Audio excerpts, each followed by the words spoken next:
Alors c'est quand même pas vraiment le vice-président de Nantes Métropole en charge de l'environnement qui va vous parler cet après-midi. Alors je vais vous proposer qu'on fasse une étude sur l'empreinte écologique du FC Nantes. Il y a certainement des choses à faire quand même là-dessus. Je prendrai peut-être plus la casquette évidemment d'individus venus soutenir une initiative qui me semble vraiment extrêmement intéressante. On a eu l'occasion d'en parler, avec une vraie réflexion de la part de ces promoteurs. Puis peut-être en prenant un peu aussi une casquette qui est celle d'un auteur il y a quelques années d'un livre sur l'histoire du sport, et notamment sur l'histoire du sport à la fin du 19e siècle, au début du 20e siècle, à un moment d'invention de la modernité, y compris l'invention de la démocratie en France avec la Troisième République. Et pour dire à travers ça que je crois que le sport a toujours joué un rôle important dans nos sociétés, dans les imaginaires qu'il véhiculait, et jouait souvent, parce que des fois quand on parle du sport on en retient des aspects négatifs, et jouait souvent un rôle positif. Il y a les idéaux de l'olympisme, mais même dans le sport professionnel du 19e siècle, le cyclisme, la boxe, qui sont des sports professionnels, donc il y a de l'argent dans le sport depuis très longtemps. Dans ces sports-là, dès la fin du 19e siècle, je crois qu'il y a une vraie idée d'égalité derrière, d'ascension sociale, un peu cette idée d'égalité sur la ligne de départ, qui fait que le sport a beaucoup apporté dans nos imaginaires collectifs. Alors évidemment, ces dernières années, l'apport du FC Nantes à l'imaginaire collectif de la ville de Nantes, je crois que vous avez été nombreux à en parler cet après-midi, n'est plus tout à fait le même. Et je crois que ce qui me semble vraiment intéressant dans votre initiative que je soutiens, c'est justement de se reposer cette question du rapport du club à son territoire,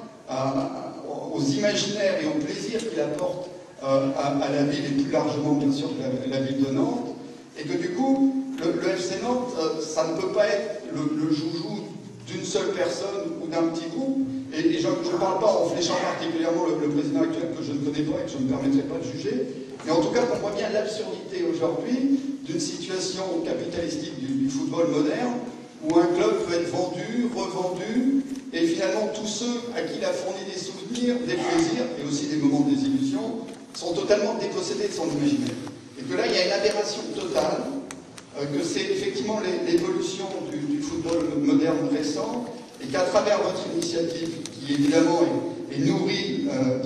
du jeu à la nantaise, je crois que vous posez des questions qui sont beaucoup plus larges et qui peuvent être, suivant les réponses qui vont être données, salvatrices pour le football professionnel, le sport professionnel en général. Et je crois vraiment que la responsabilité du goût que vous avez et l'enthousiasme que vous portez, ça va être de fournir des idées et des réflexions qui peuvent nourrir l'ensemble du sport professionnel, et donc je trouve vraiment que c'est une initiative de grande importance.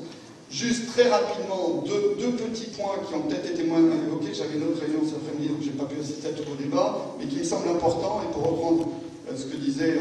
M. Toumelin en termes d'éthique, deux points qui pour moi sont importants et qui nourrissent par contre la convention aussi entre la ville de Nantes et le FC Nantes, c'est la question de la formation, qui est effectivement un des éléments forts de l'histoire du FC Nantes et qui ne doit pas se réduire à la formation au football. Je crois que la question aujourd'hui de très jeunes joueurs, de cadets, de gamins de 14-16 ans, qui effectivement ont envie de faire carrière dans le football professionnel, mais dont on sait pertinemment que tous n'arriveront pas à trouver une place dans l'élite, la responsabilité d'un grand club de leur fournir d'autres formations qualifiantes pour qu'ils aient un autre avenir si jamais ils n'arrivent pas dans le football est une vraie responsabilité qui fait partie de l'équipe collective et que je pense en tant qu'association vous pouvez porter en termes de vigilance. Et puis évidemment, par ailleurs, ça c'est une question qui revient souvent dans le football moderne, je crois qu'à Nantes on est aussi bien placé pour la poser, c'est d'être toujours en prévention des possibles dérives, des possibles violences. Ça existe, ça pourrait peut-être exister à Nantes, nul n'est jamais à l'abri, et que là être toujours en vigilance me semble essentiel. Pour être en vigilance justement, pour éviter un peu des actes qui peuvent aussi être des actes un peu désespérés, je crois que la capacité de gestion collective est centrale. Et que la question que vous posez en filigrane, c'est effectivement comment un club qui a une part de bien collectif a une part de gestion collective. Je ne dis pas qu'il doit être obligatoirement géré par les supporters, il y a des formes à trouver et des formes indépendantes, ça je le redis. Qui dit dans la presse, mais ça me semble essentiel, de la municipalité. Mon père a été président d'un office des sports dans les années 80, et on a vu aussi les dérives à ce moment-là, et la montée aussi en puissance du financement par les collectivités, qui était une autre dérive sur laquelle on est revenu. Ça, c'est une bonne chose, donc il ne s'agit pas de revenir. Mais il y a certainement des formes collectives à trouver, d'équilibre entre des apports capitalistiques, des apports plus de la société civile du territoire, pour être effectivement avec un club qui est toujours conçu et vu comme un élément de l'action collective du vivre ensemble dans la vie. Donc, je suis conscient qu'avec ce discours rapide, c'est beaucoup de responsabilités finalement qui vous sont données et à l'ensemble de l'association, mais je trouve que c'est véritablement une aventure tout à fait exaltante. Donc, je suis total accord avec votre démarche, et juste peut-être un léger point de désaccord, parce que ça, je l'ai entendu en arrivant, mais j'ai l'impression que ça a été beaucoup dit. Retrouver les valeurs du passé. Pas du tout. Moi, je ne suis pas du tout sur une nostalgie de valeurs du passé et d'un palmarès lui aussi un peu du passé. Non, je crois que vous êtes aujourd'hui là pour inventer des valeurs d'avenir qui sont des réponses à la crise du football professionnel moderne. Merci.